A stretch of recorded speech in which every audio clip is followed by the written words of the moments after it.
Process costing.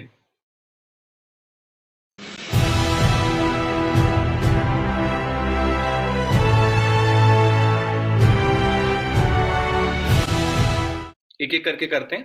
Process का मतलब क्या होता है कि सर कोई चीज एक के बाद एक के बाद एक होती है तो उसको हम बोलते हैं प्रोसेस है। प्रोसेस क्या है कि भैया पहले आप खाना खाओगे, उसके बाद वो डाइजेस्ट होगा और उसके बाद वो न्यूट्रिशन में कन्वर्ट होगा और फिर वो एक्सक्रीट होगा। तो ये एक प्रोसेस है, एक एक करके काम होता है कि आप पहले कॉलेज में आते हो, आप पढ़ाई करते हो, आप पढ़ने के बाद एग्जाम्स देते हो, फिर एग्जाम्स का रिजल्ट आता है। ऐसा तो कभी नहीं होता कि आप कॉलेज में आए और सीधे रिजल्ट आ गया, फिर आप बाद में एग्जाम्स दे रहे हो, फिर आप पढ़ाई करो, ऐसा तो कभी नहीं होता। तो प्रोसेस का मतलब क्या हुआ, एक के बाद एक स्टेप बाय स्टेप अगर कोई चीज हो रही है तो उसको हम प्रोसेस बोलते हैं। देखो अभी तक हमने क्या समझा है, ओवरऑल कॉस्ट, मैं रिलेट करूंगा उसको यहाँ पर। ओवरऑल कॉस्ट हमने समझ लिया मॉड्यूल आपका unit number 1 and unit number 2 में। फिर हमने क्या समझा, अगर छोटे छोटे काम हम लेते हैं उसको हम बोलते हैं जॉब कॉस्टिंग, बड़ा काम लेते हैं उसको हम बोलते हैं कॉन्ट्रैक्ट कॉस्टिंग। अभी हम आते हैं प्रोसेस कॉस्टिंग पे। प्रोसेस का मतलब क्या हुआ, आप जो चीज मैन्युफैक्चर कर रहे हो वो बहुत बड़ी है, आप एक बहुत बड़ी का सेंस है आप बहुत कॉम्प्लेक्स चीज को मैन्युफैक्चर कर रहे हो। तो जब भी आप कोई कॉम्प्लेक्स चीज को मैन्युफैक्चर करते हो तो उसकी छोटी छोटी प्रोसेस होती है। प्रोसेस 1 में ये काम होगा, प्रोसेस 2 में दूसरा काम होगा, प्रोसेस 3 में तीसरा काम होगा, और इन तीनों प्रोसेस को जोड़ने के बाद आपका फाइनल प्रोडक्ट बनेगा। तो ये वाला जो पोर्शन होता है इसको हम बोलते हैं प्रोसेस। इस प्रोसेस की जब हम कॉस्टिंग करने लग जाएं, कॉस्टिंग मतलब वही सिस्टमैटिक वे में अगर आप उसको लिखने लग जाओ तो वो हो जाएगी हमारी कॉस्टिंग। इस प्रोसेस की अगर हम प्रॉपरली कॉस्टिंग बनाने लग जाएं तो उसको हम बोलते हैं प्रोसेस कॉस्टिंग। अब एक बार मैं क्या करता हूं, थोड़ा सा इसको डायग्रामेटिकली समझाऊंगा, एक और आपको लाइव एग्जांपल से भी समझाऊंगा आगे की स्लाइड में। देखते हैं इसको।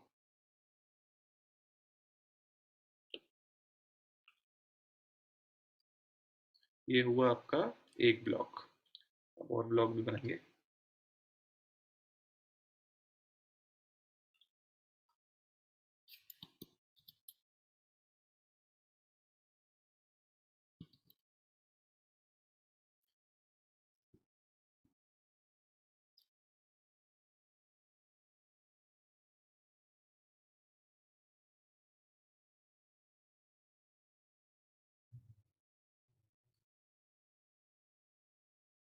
चलिए ये तीन आपके प्रोसेस हो गए, इसको हम ऐसे लिख देते हैं, this is our process P1, process 2, process 3। अब प्रोसेस 1 में क्या होता है सर, प्रोसेस 1 सबसे पहली स्टेप है जहां पर हमारी मैन्युफैक्चरिंग चालू हो रही है। ये तीनों चीजें मिलकर ही एक फाइनल प्रोडक्ट यहाँ पर बनाते हैं। तो हम क्या चीज समझेंगे सर, यहाँ पर सबसे पहले गुड्स आएंगे, जो रॉ मटेरियल है वो प्रोसेस 1 में आएगा। तो हम यहाँ पर प्रोसेस 1 में क्या आता है, रॉ मटेरियल। मैं लाइव एग्जांपल भी लूंगा अभी, एक रियल लाइफ का एग्जांपल से कनेक्ट करूंगा, पहले बेसिक ओवरव्यू समझ लेते हैं। रॉ मटेरियल आया प्रोसेस 1 में, प्रोसेस 1 ने उस रॉ मटेरियल को लिया, फिर देखो वही है, कहीं भी मैन्युफैक्चर होगा तो क्या होगा, material, labour, other expenses, overheads. तो प्रोसेस 1 में क्या चलेगा सर, यहाँ पर रॉ मटेरियल, ये कौन सा वाला रॉ मटेरियल है, ये यही वाला रॉ मटेरियल है, ये आएगा। प्लस सर लेबर लगेगी सर आपका प्रोसेस 1 में, प्लस सर अदर एक्सपेंस लगेंगे। ये सब डायरेक्ट एक्सपेंस है, मैं बार बार इसको रिवाइज करा रहा हूँ, अगर आप पहले वाली क्लास लिख चुके हो, अच्छे से पढ़ चुके हो तो वो चीज याद रहेगी। प्लस ओवरहेड्स, ये सब चीजें यहाँ पर लगेंगी। ठीक, और भी क्या लगेगा मैं क्लियर करूंगा। सो फिर रॉ मटेरियल आया प्रोसेस 1 में, प्रोसेस 1 का यही रॉ मटेरियल है, मटेरियल लगा, लेबर लगा, ओवरहेड्स लगा, अदर एक्सपेंसेस लगा। फिर क्या होगा, फिर यहां से कुछ सामान जो प्रोसेस 1 ने बना दिया है, ये क्या करेगा, ये सामान इसको देगा प्रोसेस 2 को। वो यहाँ का सामान जो बन गया प्रोसेस 1 से, पर वो इनकम्प्लीट है अभी, वो वर्क इन प्रोग्रेस है, फाइनल गुड्स नहीं है, इसमें कुछ और वैल्यू एडिशन होगा, तो वो प्रोसेस 2 को देगा।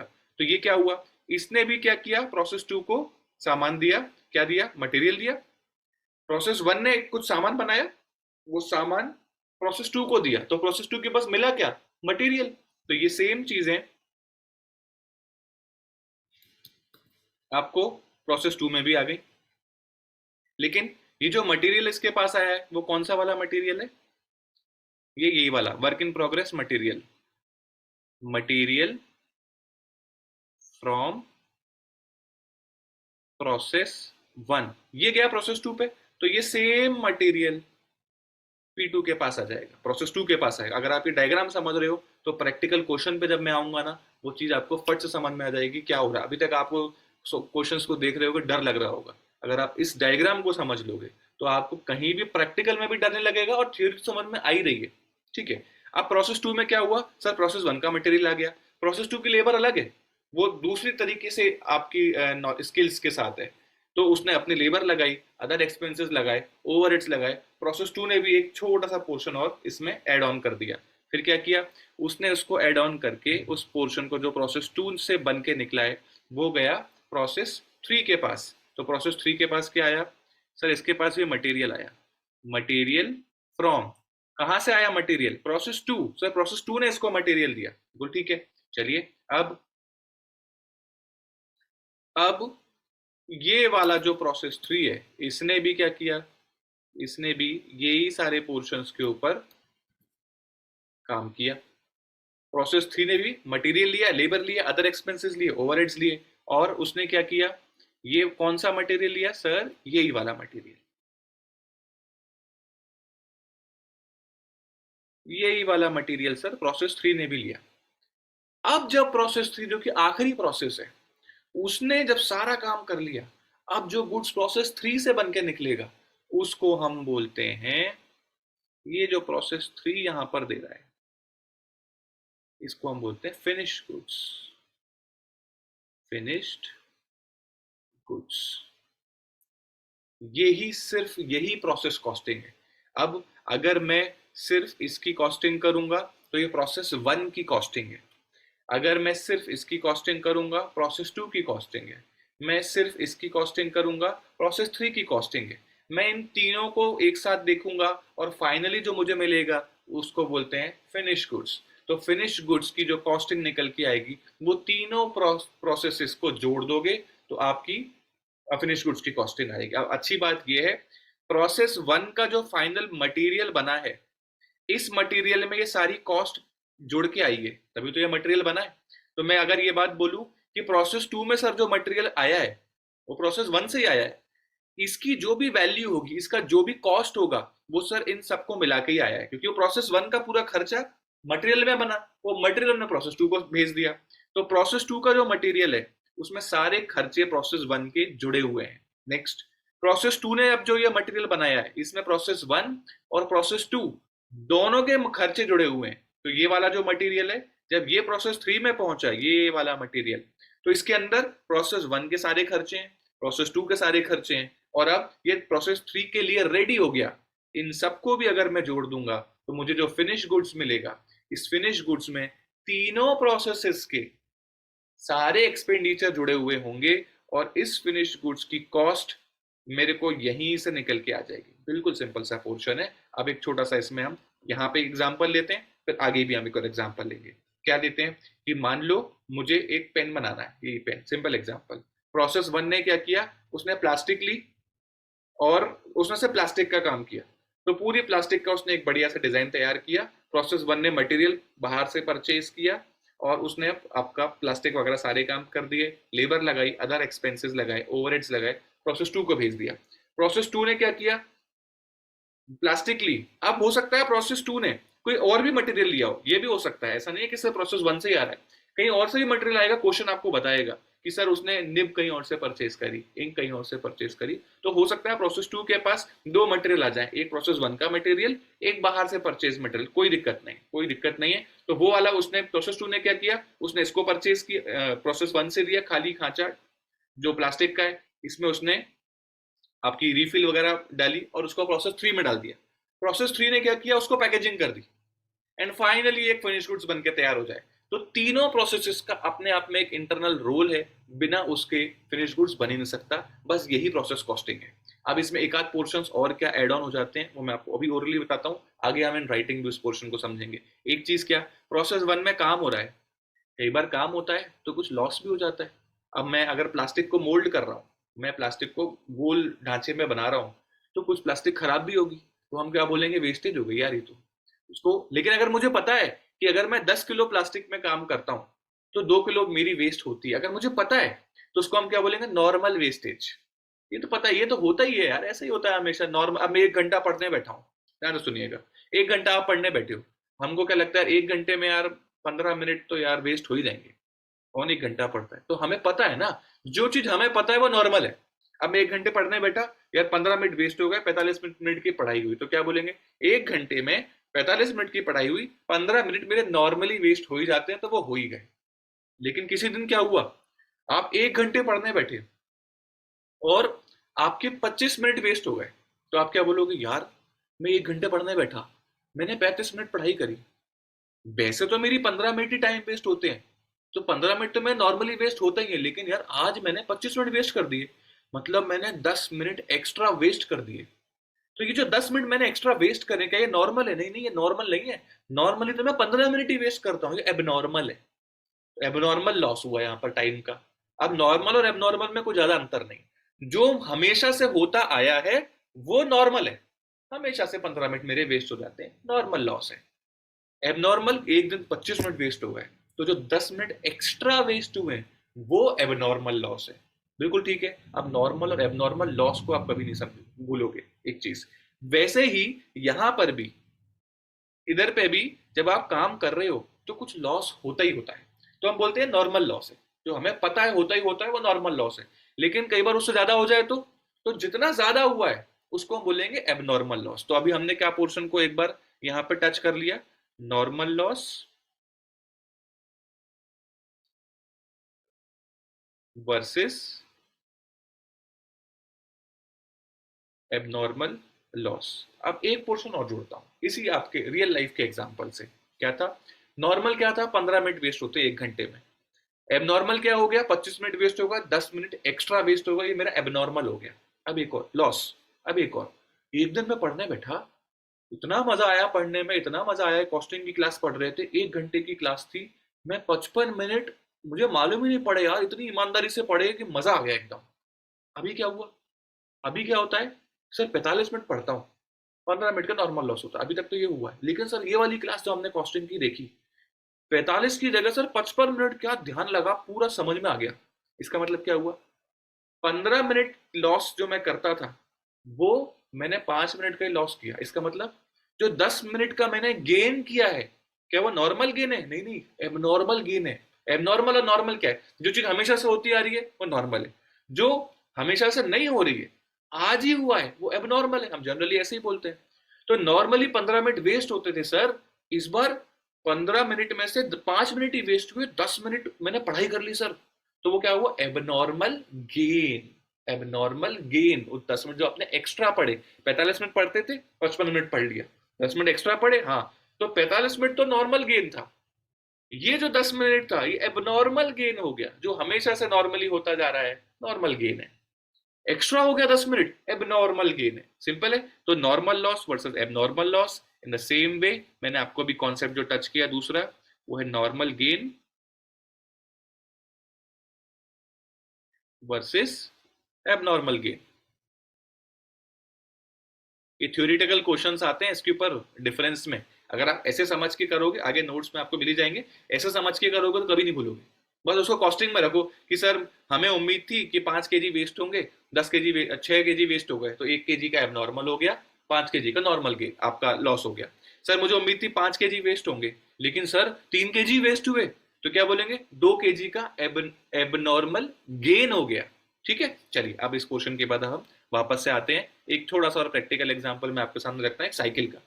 अभी क्या है, बाईसाइकिल जो साइकिल होती है, इसकी भी हम आपकी मैन्युफैक्चरिंग असेंबलिंग की बात करते हैं। अब इसको कैसे करते हैं ये देखिएगा। ये एक प्रोसेस जो है, ये रेड में जो प्रोसेस है, ये सिर्फ टायर और गियर के ऊपर काम करती है, टायर और गियर के ऊपर। ये हमारी एक प्रोसेस है।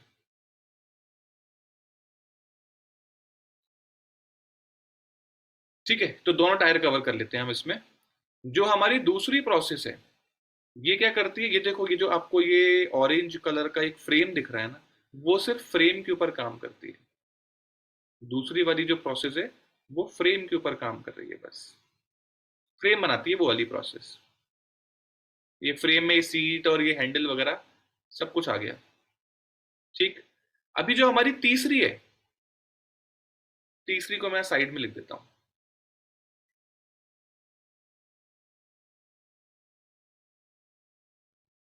ये क्या करती है, ये असेंबलिंग करती है। तो ये वाले था आपका टायर एंड गियर्स, ये दोनों टायर आ गए इसमें, है ना। ये जो आपका ग्रीन से है, इसको हम बोलते हैं फ्रेम, ये सिर्फ फ्रेम बनाती है ये वाली प्रोसेस। और जो तीसरी प्रोसेस है, इसका काम है असेंबलिंग, ये असेंबल करती है पूरी साइकिल को। एक जगह से टायर आ गए, दूसरी जगह से फ्रेम आ गया, तीसरी जगह पे उसकी असेंबलिंग हो गई। इसमें क्या है, ये भी हो सकता है कि तीसरी जगह को असेंबलिंग की जगह मैं पैकेजिंग कर देता हूँ। पैकेजिंग इसलिए बेटर है क्योंकि जो आपका जो प्रोसेस टू है उसको मैं और अच्छे से यूज करूंगा। Frame plus tyre and gear assembling, इसको हम असेंबली में कर देते हैं। एंड इसको हम कर देते हैं आपका फिनिशिंग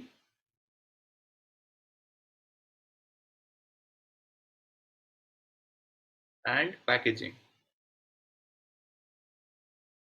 अब बहुत बढ़िया एग्जाम्पल बना आपका।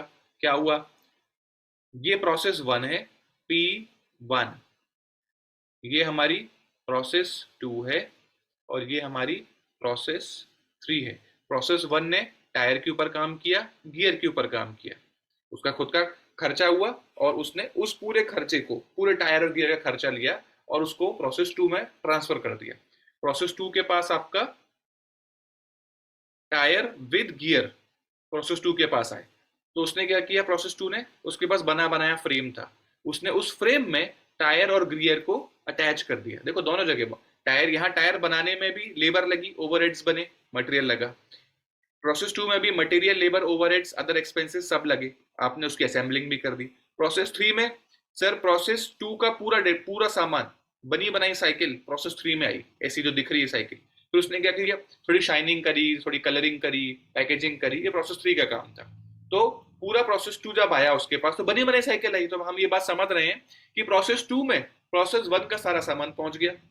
प्रोसेस टू जब प्रोसेस थ्री को ट्रांसफर कर रहा है तो पूरी साइकिल कर रहा है। प्रोसेस थ्री अपना खर्चा, मटेरियल, लेबर, ओवरहेड्स यहाँ पर लगा रहा है, एंड फाइनली उसके बाद जो निकल के आएगा वो एक रेडीमेड बनी बनाई बाईसाइकिल आएगी। अब यहाँ पर भी normal loss, abnormal loss, normal gain, abnormal gain होगा। सिंपल है यहाँ तक, ये मेन कॉन्सेप्ट है जो मैंने अभी आपको समझा दिया। अब क्या एडवांटेज है सर, एडवांटेज ये है कि हर प्रोसेस के प्रॉफिट्स मालूम पड़ जाते हैं, हर प्रोसेस की कॉस्टिंग मालूम पड़ जाती है, कौन सा प्रोसेस ज्यादा कॉस्ट मेक कर रहा है तो वहां ज्यादा ध्यान देने की जरूरत है, कम कॉस्टिंग वाला है थोड़ा कम ध्यान देने की जरूरत है। इस तरीके से सिंपल लॉजिकल आप लॉजिकल एडवांटेजेस इसमें लिख सकते हो कि सर ये इसके बेनिफिट्स हैं, लॉजिकली ये के लॉसेज हैं। इस तरीके से अगर आप कॉन्सेप्ट को समझोगे तो उसके ऑब्जेक्टिव्स, आपके एडवांटेजेस, डिसएडवांटेजेस, ये समझने में दिक्कत नहीं आएगी। लॉजिकली भी लिख सकते हो आप। अब वो तो लॉजिक से हो गया, अब मैं आपको नोट से समझा देता हूँ इस पूरे प्रोसेस को। देखो कॉन्सेप्ट इतना ही है, प्रोसेस कॉस्टिंग सच में बहुत इजी है, बहुत इजी कॉन्सेप्ट है। बस सही निगाहों से अगर आप उसे देखने लग जाओ तो, नहीं तो क्वेश्चंस देख के तो बच्चों को बहुत डर लगता है, अभी नहीं लगेगा आपको, देखिएगा। चलिए अब आते हैं ये अगेन सीए इंस्टीट्यूट के नोट्स है मेरे पास, मैं थोड़ा थोड़ा आपको इसमें से पढ़ाता जाऊंगा, बाकी आप सेल्फ रीड पे कर लेना। कॉन्सेप्ट में आपको ऑलमोस्ट पूरा पढ़ा चुका हूँ। Okay, process costing is a method of costing, ये तो लाइन हमेशा याद रखना। This costing is a method of costing, job costing is a method of costing, contract costing is a method of costing. Cost लिखने का एक तरीका है, बस ये एक ऐसा तरीका है जिसमें कि ऐसा फला फला फला फला होता है। और material, labour, overheads, other expenses, ये सब में होगा। सिर्फ सर्विस कॉस्टिंग में मटेरियल नहीं होगा, बाकी सब में होगा। तो कुछ चीजें जो हैं वो कॉस्टिंग की बेसिक चीजें हैं, वो हर जगह अप्लाई होती है, तो आप हर जगह लिख सकते हो। कितना कंटेंट है आपके पास लिखने के लिए आप। ओके, आगे आते हैं। Process costing is a method of costing used in industries where the material has to pass through two or more process, दो या दो से अधिक प्रोसेस में मटेरियल को मूव करना पड़ता है, ठीक है, for being converted into a final product. देखो अभी वही समझा हमने। It is defined as a method of cost according whereby costs are charged to processes or operations and averaged over units produced। ये वाली लाइन आप छोड़ दो, आप सिंपल ये बात समझो कि ये उन जगहों पर काम आती है जहां पर बहुत सारे प्रोसेस या ऑपरेशंस हों, और उन सब के आपको निकालकर एक सिंगल कॉस्टिंग निकालनी होती है, एवरेज कॉस्टिंग निकालनी होती है सबकी, तब जाके एक प्रोडक्ट बनता है। कोई बात नहीं, इस लाइन को थोड़ा आगे देख लेते हैं। A separate account for each process is open, her process के लिए आप एक अलग अकाउंट बनाते हो, वो भी मैं आपको समझाऊंगा, बहुत सिंपल तरीके से समझाऊंगा। And all expenditures pertaining to the process is charge in that process account. ये देखो, हर किसी का अलग, इसका अलग अकाउंट बन रहा है। प्रोसेस वन का material labour other expense overheads अलग से चलेंगे, प्रोसेस टू का material labour other expense overheads अलग से चलेंगे, अलग से चलेंगे। बस वो यही बात बोल रहा है जो हम पढ़ के आ चुके हैं। Okay, such type of costing is useful in the manufacturing of products like steel, paper, medicine, soap, chemicals. इस पे भी कई बार क्वेश्चन आता है कि where process costing can be used. आप लॉजिकली समझो, ऑलमोस्ट हर जगह प्रोसेस कॉस्टिंग यूज होती है, ऑलमोस्ट हर, जो भी बड़ा काम, कंप्यूटर बनना है एक जगह तो बनना नहीं है, वो सब एक प्रोसेस से बनेगा। बल्ब बनना है, पेन बनना है, कोई भी आप पोर्शन ले लो, आप आराम से लिख सकते हो, ये प्रोसेस कॉस्टिंग का पार्ट है। ठीक है, चलिए बेसिक फीचर्स पे आ जाते हैं। ईच प्लांट और factory is divided into number of process. हर प्लांट, हर बड़ा मैन्युफैक्चरिंग प्लांट को बहुत सारे प्रोसेस में हम डिवाइड करते हैं। ठीक है, manufacturing activities carried on continuously, सब लगातार चल रहा है। प्रोसेस वन अपना काम कॉन्टिन्यूअसली कर रहा है, प्रोसेस टू कर रहा है, प्रोसेस थ्री कर रहा है। वन ने टू को भेजा, टू ने काम चालू कर दिया, टू ने थ्री को भेजा, काम चालू कर दिया। अब एक बार चालू हो गया, अब सब अपने काम में लगातार लगे हुए हैं। The output of one process becomes input of another. ये देखो वही पॉइंट है, इसका जो आउटपुट था वो इसका इनपुट है, इस पूरे का जो आउटपुट है वो इसका इनपुट है। मैं फिर बता रहा हूँ, देखो कॉन्सेप्ट तो मैं आपको पूरा बता चुका हूँ, अब उसको तोड़ तोड़ के कैसे लिखना है अब वो समझ रहे हैं हम यहाँ पर। कॉन्सेप्चुअली बेटा आप कुछ नहीं बचा इस कॉन्सेप्ट में। It is not possible to trace the identity of any particular lot of output to any lot of input material. For example, in sugar industry, it is impossible to trace any lot of sugar bags to a particular lot of sugar cane fed or vice versa. So this point, production of a product may give rise to a joint or byproduct. ये अच्छा point है, इस पे कई बार 3 marks 2 marks का आपका जो question number 1 आता है ना ऑब्जेक्टिव टाइप को, any attempt any 5 attempt any 4 types, उसमें ये क्वेश्चन आ सकता है। जॉइंट प्रोडक्ट और बाय प्रोडक्ट क्या होता है समझो। अब एक होता है प्रोडक्ट, क्या हुआ, साइकिल बना दी साहब, ये हो गया प्रोडक्ट। ठीक है, फिर एक आता है जॉइंट प्रोडक्ट, दो प्रोडक्ट एक साथ बन रहे हैं, दो प्रोडक्ट एक साथ बन रहे हैं। अब जैसे कि आपका शेविंग का आता है, ट्रिमर आता है, एक ट्रिमर होता है और एक उसकी ब्लेड होती है, दोनों चीजें एक साथ बन रही हैं। ट्रिमर अलग से भी बिक सकता है, ब्लेड अलग से भी बिक सकती है और एक साथ भी बिक सकती है। तो क्या हुआ, दो प्रोडक्ट एक साथ निकल के आ रहे हैं, इसको हम बोलते हैं जॉइंट प्रोडक्ट।